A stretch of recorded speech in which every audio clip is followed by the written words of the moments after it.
Shortcodes allow users to quickly dial common numbers from their desktop phone equipment. You can add individual codes and associated telephone numbers, or enter a range of codes and a range of numbers. To add a shortcode, select the Shortcodes tab, then click Add. Enter the code, for example, 5. Then enter the telephone number to associate with this code. You can also add a name to include in the business directory. This is optional.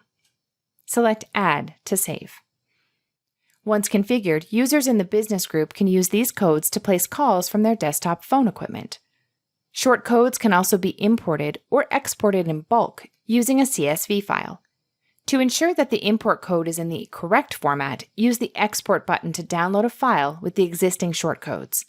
Then, enter new ones and/or make changes to existing shortcodes in that file and import it. Please note, an import file can have a maximum of 1,000 shortcodes.